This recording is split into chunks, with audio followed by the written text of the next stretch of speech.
औरत मार्च में बहुत सारे एतराज़ात उठाए गए। उनमें से एक एतराज़ ये भी उठाया गया कि इस्लाम ने औरत की दियत मर्द के मुकाबले में आधी मुकर्रर की है, जिससे ये पता चलता है कि इस्लाम ने मर्द के मुकाबले में औरत को आधी हैसियत और आधी कदर दी है। इस एतराज़ का जवाब देने से पहले तमहीदन मैं चंद बातें अर्ज़ करना चाहूँगा ताकि असल मसला समझना आपके लिए आसान हो जाए। सबसे पहले तो ये समझिए कि इस्लाम के अहकाम में से किसी हुक्म को समझने के लिए उसको असल मकाम पर, असल हैसियत पर रख कर मिन हैसुल मजमू देखना ज़रूरी है। अगर आप मिन हैसुल अफराद देखेंगे, जुज़वी एतबार से देखेंगे, उसके सियाक़ व सबाब को नज़रअंदाज कर देंगे, उसको असल मकाम और असल हैसियत से हटा कर देखेंगे, तो फिर आप मुग़ालतात का शिकार होंगे, सही नताइज की तरफ आप नहीं जा सकेंगे। मसलन औरत को मुआशरे में उमूमी तौर पर 3 हैसियतें दी जाती हैं: बेटी की हैसियत, बीवी की हैसियत, माँ की हैसियत।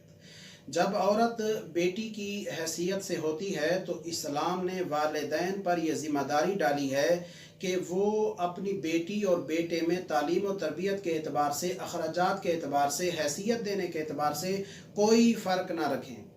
अगर कोई वालिदैन अपनी बेटी और बेटे में फ़र्क रखते हैं तो ये उनका अपना ज़ाती फ़ेल है, ये इस्लाम की तालीम और तरबियत नहीं है। बल्कि इस्लाम ने तो बेटी की परवरिश पर जो फ़जीलतें बयान की हैं वो बेटे की परवरिश पर फ़जीलतें बयान नहीं की हैं। दूसरी हैसियत है औरत की बीवी की हैसियत। बीवी और शौहर दोनों को इस्लाम ने बराबर के हुकूक दिए हैं। वलहुन्ना मिस्लुल्लज़ी अलैहिन्ना बिल मारूफ, मर्द और औरत दोनों के बराबर हुकूक रखे हैं। अलबत्ता वलिर्रिजाल अलैहिन्ना दरजा, मर्द को औरत पर एक दर्जा फजीलत हासिल है। मर्द को औरत पर एक दर्जा फजीलत क्यों दी है, इसकी भी बहुत सारी हिकमतें हैं, मगर उनके बयान करने का ये मकाम नहीं है। औरत को तीसरी हैसियत जो दी गई है मुआशरे में वो है माँ की हैसियत। आप सब जानते हैं कि माँ की हैसियत इस्लाम ने किस कदर बयान की है, माँ को क्या दर्जा दिया है। बाप के मुकाबले में माँ को एक दर्जा नहीं, 2 दर्जे नहीं, 3 दर्जे दिए हैं और चौथे दर्जे पर बाप का दर्जा बयान किया है। और यहाँ तक फरमाया कि माँ के कदमों तले आपकी जन्नत है, लिहाजा माँ की खिदमत करें। तो मुआशरे में जो माँ को मकाम दिया जाता है, इस्लाम ने जो माँ की कदर बयान की है तो वो किसी से ढकी छुपी नहीं है। लिहाजा अगर कोई औरत इन दोनों हैसियतों को नज़रअंदाज कर दे और सिर्फ बीवी वाली हैसियत जिसमें शौहर को एक दर्जा फजीलत दी गई है उस हैसियत को उछाले और मुगालतात पैदा करे तो यकीनन वो अदल व इंसाफ से काम नहीं लेगी और सही नताइज तक नहीं पहुँच सकेगी। अब दूसरी मिसाल लेते हैं वरासत की, जिसमें बहुत ज़्यादा मामलात को उछाला जाता है, एतराज़ात उठाए जाते हैं। कहा जाता है कि जी देखें, बेटी को बेटे के मुकाबले में आधी वरासत मिलती है, जिससे पता चलता है कि औरत की हैसियत कम है।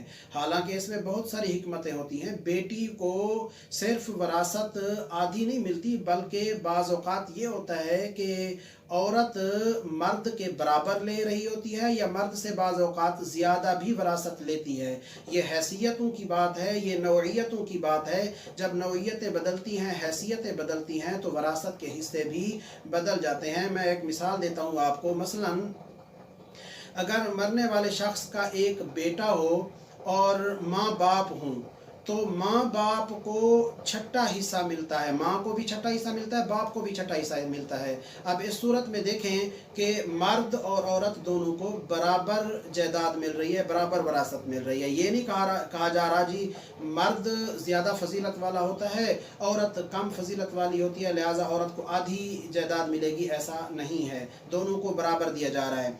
इसी तरह अगर किसी मरने वाले शख्स की एक बेटी हो और माँ और बाप हों तो इस सूरत सूरत में भी जायदाद के 6 हिस्से किए जाएंगे, बेटी को 3 हिस्से दिए जाएंगे, बाप को 2 हिस्से दिए जाएंगे और माँ को 1 हिस्सा दिया जाएगा। तो अब इस सूरत में देखें कि मरने वाले के बाप को 2 हिस्से दिए जा रहे हैं और बेटी को 3 हिस्से दिए जा रहे हैं। यहाँ बेटी औरत मर्द से वरासत ज़्यादा ले रही है, लिहाजा एक नौइयत को देखकर, एक हैसियत को जुज़वी एतबार से उछाल कर ये एतराज़ उठाना कि औरत को हर जगह पर कम मिलता है, तो ये मुगालता है, ये इंसाफ नहीं है। अब आइए असल मसले की तरफ। अगर कोई शख्स किसी को जानबूझकर कत्ल करे तो उसे किसासन कत्ल किया जाता है, और अगर कोई शख्स किसी को गलती से कत्ल कर दे तो उसमें दियत लाजिम होती है। मर्द की दियत 100 ऊँट है और औरत की दियत 50 ऊँट है। तो अब जब किसास का मामला है तो यहाँ किसास में शरीयत ने मद्देनज़र रखा है इंसान की इंसानियत को, इंसान की ज़िंदगी को, या यूँ कहें कि इंसान के खून की कदर व कीमत को। तो जब इंसान की खून की कदर व कीमत को, इंसान की इंसानियत और ज़िंदगी की बका को यहाँ मलहूज़ खातिर रखा गया है, तो मर्द और औरत में इस्लाम ने कोई फ़र्क नहीं किया। हत्ता कि अगर एक मर्द एक औरत को कत्ल करे तो उसको किसासन कत्ल किया जाएगा, और 100 मर्द अगर मिलकर कत्ल करें एक औरत को तो भी 100 के 100 मर्दों को किसास के तौर पर कत्ल किया जाएगा।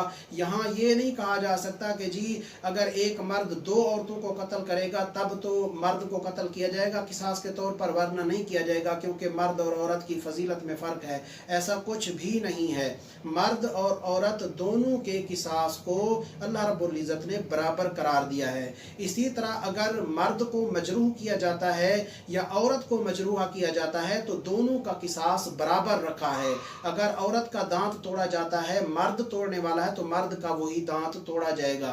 अगर मर्द का दांत औरत तोड़ती है तो औरत का भी एक दांत वही तोड़ा जाएगा जो उसने मर्द का तोड़ा है। ऐसा नहीं है कि मर्द और औरत में कोई फ़र्क हो, मर्द और औरत के आज़ा में कोई फ़र्क रखा गया हो और दोनों के किसास में फ़र्क रखा गया हो, औरत के किसास को आधा रखा गया हो, मर्द के किसास को डबल रखा गया हो। चूँकि यहाँ इंसानियत मलहूज़ खातिर है, ज़िंदगी की बका मकसूद है, यहाँ इंसान के खून की कदर व कीमत मकसूद है, तो यहाँ दोनों को बराबर हैसियत दी गई है।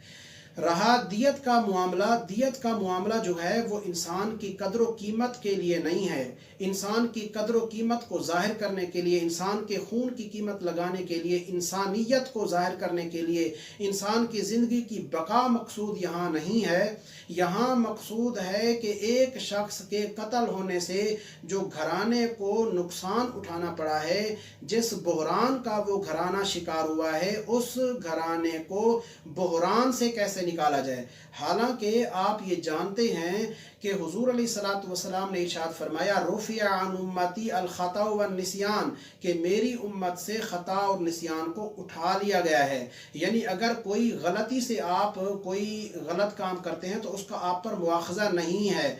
तो अगर गलती से कत्ल हुआ तो उमूमी कानून के मुताबिक दियत नहीं होनी चाहिए, मगर फिर भी इस्लाम ने उस घर के घराने के बहरान को मद्देनज़र रखा, उसके नुकसान को मद्देनज़र रखा और उसके पेश नज़र दियत का हुक्म दिया। अब सब लोग जानते हैं कि एक घराने में अगर मर्द को कत्ल कर दिया जाए तो उससे घराने को कितना नुकसान होगा, और अगर औरत को कत्ल किया जाए तो उससे कितना नुकसान होगा। यकीनी बात है कि औरत सिर्फ घर को संभालती है, मर्द घर को भी संभालता है और बाहर से कमा के भी आता है। इस एतबार से, माली और इक्तिसादी एतबार से मर्द की औरत के मुकाबले में डबल हैसियत है, तो उसकी दियत भी डबल होनी चाहिए, क्योंकि नुकसान डबल हुआ है। औरत की निस्फ हैसियत है मर्द के मुकाबले में, तो उसकी दियत भी निस्फ होनी चाहिए, क्योंकि नुकसान मर्द के मुकाबले में निस्फ हुआ है। लिहाजा माली बहरान को, इक्तिसादी और मुआशी बहरान को ख़त्म करने के लिए ये दियत का कानून दिया गया है, ना कि इंसान की कदर व कीमत को वाज़े करने के लिए, इंसान की इंसानियत की कीमत लगाने के लिए। लिहाजा ये कहना कि औरत की दियत मर्द की दियत से निस्फ है तो इससे औरत का दर्जा कम है, ऐसी कोई बात नहीं है। इसको अगर असल हकीकत से हटा के देखा जाए तो यकीनन मुगालतात पैदा होते हैं, लेकिन अगर इसे असल मकाम पर रख के समझा जाए तो फिर कोई मुगालता पैदा नहीं होता। याद रखें कि ये अगर इसी नहज पर सोचा जाए तो फिर यहाँ तो इस्तेहसाल मर्द का हो रहा है ना कि औरत का, जिस नहज पर आपने सोचा। क्योंकि जब किसी औरत को कत्ल किया जाता है तो उसकी दियत मर्द के हिस्से में आती है, औरत उस मकतूला औरत को कब्र में तो नहीं दिया जाता। और अगर मर्द को कत्ल किया जाए तो उसकी दियत उस औरत को मिलती है। तो अब मर्द की दियत ज़्यादा है उस औरत को मिली और औरत की दियत कम है जो कि उस मर्द को मिली, तो कम दियत तो मर्द को मिली है ना कि औरत को। लिहाजा अगर आपकी नहज पर सोचा जाए तो इस्तेहसाल तो मर्द का है, उसे एहतिजाज करना चाहिए ना कि औरत को। इन चीज़ों से पता ये चला कि अगर अहकाम शरा में से किसी हुक्म को समझना हो तो मिन हैसुल मजमू समझा जाए, मिन हैसुल अफराद ना समझा जाए। उसको सियाक व सबाक के साथ जोड़ के, पस मंज़र के साथ जोड़ के समझा जाए। अगर हटा के समझा गया, हैसियत और मकाम से हटा कर तज्ज़िया किया गया तो फिर सही तज्ज़िया नहीं होगा, सही जायज़ा नहीं होगा, उसका सही नतीजा नहीं होगा। अल्लाह रब्बुल इज़्ज़त हमारा खालिक है, उसने जिस तरह के अहकाम हमें दिए हैं हमारी ज़रूरतों के मुताबिक दिए हैं, हमारी तबीयत के तकाज़ों के मुताबिक दिए हैं, क्योंकि वो हमारा खालिक है और वो हमारी तबीयतों और तकाज़ों का आलिम भी है और वो आदिल भी है। वो हमें कोई ऐसा हुक्म नहीं दे सकता जो हमारी तबीयत के, हमारी कदर व कीमत के ख़िलाफ़ हो। अल्लाह रब्बुल इज़्ज़त हम सब को अहकाम शरा समझने की, उन पर अमल करने की तौफ़ीक अता